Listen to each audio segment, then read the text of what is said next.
আজকে যাচ্ছি ঢাকার মালিবাগ থেকে লালবাগ কেল্লা এবং আহসান মসজিদ ঘুরতে।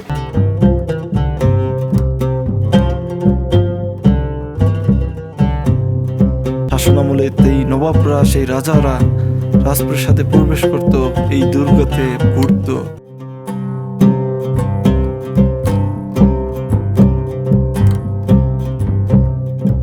এই পাশের দেয়ালগুলো আজকের শত শত বছর ধরে মাথা উঁচু করে দাঁড়িয়ে আছে। অবশেষে একদম আমরা এখন পৌঁছে গেছি লালবাগ কেল্লাতে। আসসালামু আলাইকুম, welcome to my new another blog video. আমি রাফসান রাকিব। আজকে যাচ্ছি ঢাকার মালিবাগ থেকে লালবাগ কেল্লা এবং আহসান মসজিদ ঘুরতে। তো চলেন। সকালের আলোতে ঘুম চোখে আমাদের ছোট্ট ভ্রমণের পরিকল্পনা, গন্তব্য পুরান ঢাকা। এর জন্য মালিবাগ রেলগেট থেকে যাত্রা শুরু করলাম আমরা ব্যস্ত ঢাকার ভিতর দিয়ে। প্রথমে বাসে উঠলাম গুলিস্তানের উদ্দেশ্যে। রাস্তার চেনা কোলাহল, গাড়ির হর্ন আর শহরের গতি যেন নতুন কিছু দেখার আগ্রহ আরও বাড়িয়ে দিল। গুলিস্তান পৌঁছে আমরা পায়ে হাঁটা শুরু করলাম এবং সেখান থেকে আমরা ছোট্ট একটা নৌকায় উঠলাম। বুড়িগঙ্গা নদীর ঢেউ পেরিয়ে আমরা চললাম সদরঘাটের দিকে।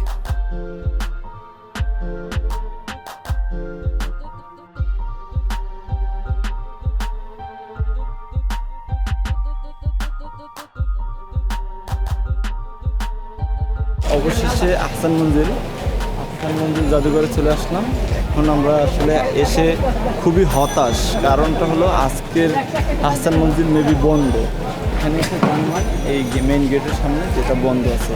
তো এখান থেকে যতটুকু ভিউ আসলে বাহির থেকে দেখা যায়, জাস্ট এটাকেই আপনাকে এখন দেখাইতে হবে। দুঃখজনক, হতাশ হয়ে গেলাম, গেট বন্ধ। আজকের বৃহস্পতিবার, কিসের জন্য বন্ধ জানি না। আহসান মঞ্জিলে লাইক প্রথম এসে যা দেখলাম, জায়গাটা খুবই সুন্দর। দেখতেছেন আমার পিছনে আহসান মন্দিরটা, খুব সুন্দর জায়গা, খুব সুন্দর লাগতেছে। আসলে ভিতরে ঢুকতে পারলে আপনাদের খুব সুন্দর একটা ভিউ দেখাতে পারতাম। সুন্দর এখানকার ইতিহাস ঐতিহ্য আপনাদের মাঝে তুলে ধরতে পারতাম, কিন্তু আসলে হতাশ হয়ে গেলাম। অবশেষে এবার আমরা ঐতিহাসিক আহসান মঞ্জিলে এসে হতাশ, কারণ এটা আজকের বন্ধ। বাইরের দিক দিয়ে দেখা গেল, মনে হতাশা লেগেই রইল। তবুও সেই প্রসাদের গায়ে লেগে থাকা ইতিহাস যেন কিছুটা সান্ত্বনা দিল আমাদের। আপনাদের সবার উদ্দেশ্যে আমার একটা পরামর্শ, অবশ্যই আপনারা আহসান মঞ্জিলে আসার আগে এখান থেকে ভালো মতো তথ্য জেনে বুঝে তারপরে আসবেন, নয়তো আমার মতো আপনারাও হতাশ হতে পারেন।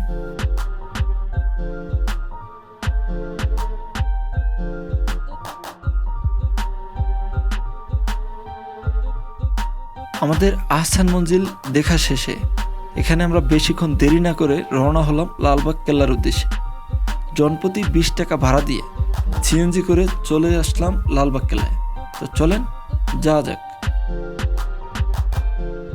আসসালামু আলাইকুম ভিউয়ার্স, অবশেষে আমরা লালবাগ কেল্লার সামনে চলে আসছি।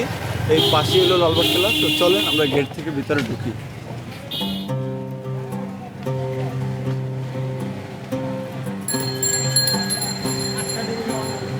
এটা হলো লালবাগ কেল্লার মেইন গেট, আর এই পাশ দিয়ে আসলে টিকিট করতে হবে। এখান থেকে টিকিট করতে হয়। মূলত এটা হলো সিরিয়াল লাইনের জায়গা। এখান থেকে এসে এখান থেকে টিকিট করতে হবে। টিকিট করে তারপর ভিতরে ঢুকতে হবে।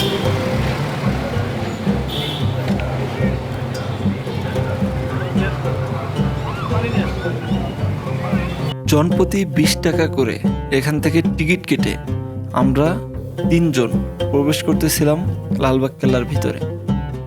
এখান থেকে ভিতরে প্রবেশ করতেই আমাদের সিকিউরিটি গার্ড বলল যে এই জিনিসটাকে রেখে দিতে হবে, আর সেটা হলো আমাদের ক্যামেরার সাথে থাকা ট্রাইপড স্ট্যান্ড নাকি ভিতরে নিয়ে যাওয়া যাবে না, তাই স্ট্যান্ড এখানে রেখে আমরা চললাম সামনের দিকে।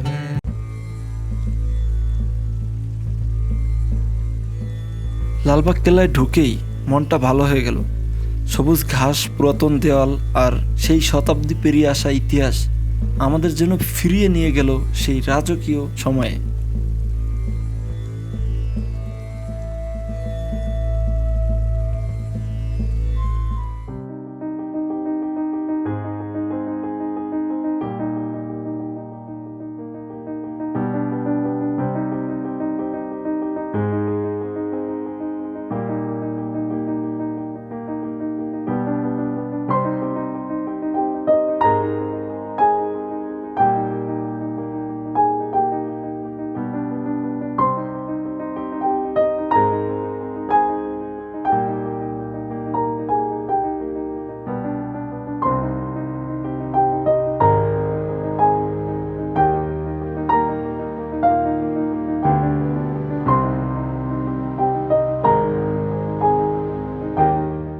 অবশেষে একদম আমরা এখন পৌঁছে গেছি লালবাগ কেল্লাতে।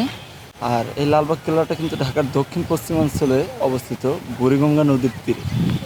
এটি নির্মাণ কাজ শুরু হয় ভূগোলের মতে 1678 সালে মুঘল সম্রাট আওরঙ্গজেবের পুত্র এটিকে নির্মাণ কাজ শুরু করেন। আর এটা কিন্তু 1680 সালে আবার পুনর্নির্মাণ করা হয়।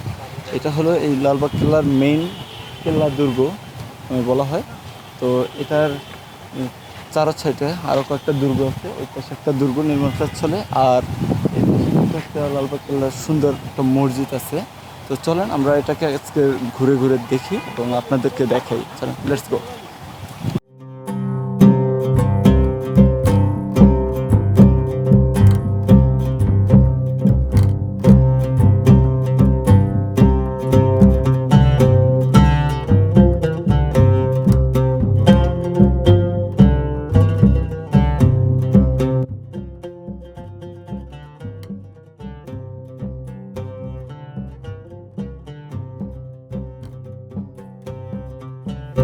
উইকিপিডিয়ার মত অনুসারে লালবাগ কেল্লার দ্বিতীয় নাম হলো কেল্লা আওরঙ্গাবাদ, যেটা ঢাকার দক্ষিণ ও পশ্চিমাঞ্চলে বুড়িগঙ্গা নদীর তীরে অবস্থিত একটি অসমাপ্ত মুঘল দুর্গ। সম্রাট আওরঙ্গজেবের তৃতীয় পুত্র মুঘল রাজপুত আজম শাহ বাংলার সুবেদার থাকাকালীন 1678 সালের এটার নির্মাণ কাজ শুরু করেন। তিনি বাংলায় 15 মাস ছিলেন। দুর্গের নির্মাণ কাজ শেষ হবার আগেই মারাঠা বিদ্রোহ দমনের জন্য পিতা সম্রাট আওরঙ্গজেব তাকে দিল্লি ডেকে পাঠান। এটা নিয়ে একটা মজার ঘটনা রয়েছে।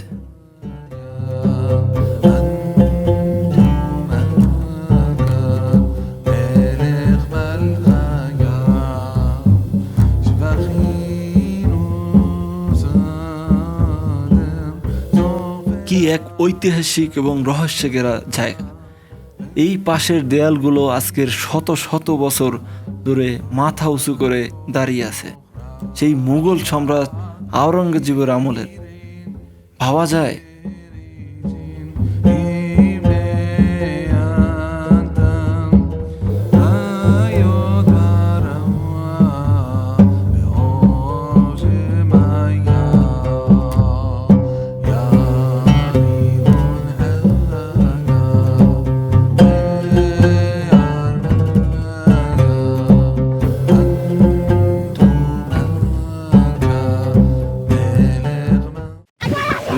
অবশেষে আমরা একদম লালবাগ কেল্লার উপরে উঠে গেলাম। এখানে এই জায়গাটা কিন্তু ওই জায়গা থেকে সমতলের থেকে অনেকটা উঁচু। এখান থেকে লালবাগ কেল্লার ভিউটা কিন্তু সত্যি নিজ চোখে আসলে অসাধারণ দেখা যায়। আর এইখানে এলো যে 2-3টে স্থাপনা, আর এটার নিচেও কিন্তু অনেকগুলো রুম। এই যে মানে এটা একটা প্রাসাদের মতো যখন ছিল, এটা তারা তখন এই ঘরের ভিতরে বিভিন্ন কাজ বাজ করতেও থাকতো। আর ওই দিকটাই কিন্তু মসজিদ। এই পিরামিডের মতো কিন্তু এগুলো কিন্তু অনেক শক্তপোক্ত এবং খুবই সুন্দর দেখতে। আর আপনারা কিন্তু আসলে অবশ্যই এরকমের জায়গায় ফটোশ্যুট করতে অবশ্যই ভুলবেন না। ফটোশ্যুটের জন্য কিন্তু খুবই পারফেক্ট একটা জায়গা। আর কেল্লা দুর্গগুলোর ভিতরে দেখবেন অনেক তাদের ইগুলো আছে, স্থাপিতগুলো খুবই সুন্দর। এই আর কি। তো চলেন বাকিটুকু আরও দেখি এবং আপনাদের সাথে আরও কথা হবে দেখতে দেখতে।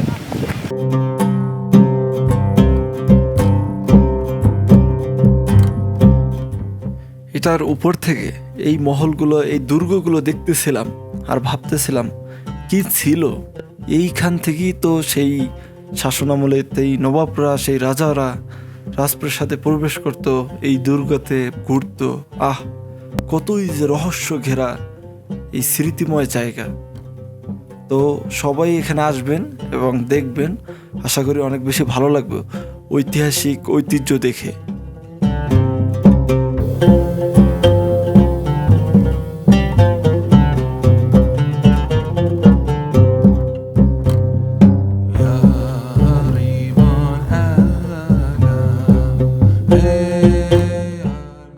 ভিউয়ার্স, একদম লালবাগ কেল্লার সম্পূর্ণটা ঘোরা শেষ করলাম। একদম প্রতি কর্নারে কর্নারে দেখলাম এবং খুব সুন্দরই, আসলে অনেক বেশি ভালো লাগছে। খুব সুন্দর একটা জায়গা, ন্যাচারাল বিউটি।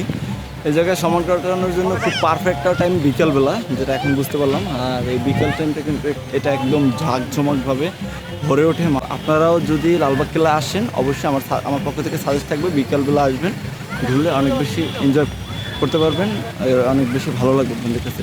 তো ভিডিওটা এই পর্যন্তই আজকের শেষ করছি। আমার ভিডিওটা যদি ভালো লাগে অবশ্যই একটা লাইক, কমেন্ট এবং সাবস্ক্রাইব করে আমার পাশে থাকবেন। আপনাদের একটা কমেন্ট আমাকে পরবর্তী ভিডিও বানাতে সাহায্য করে। তো সবাই বেশি ভালো থাকবেন, সুস্থ থাকবেন। আল্লাহ হাফেজ।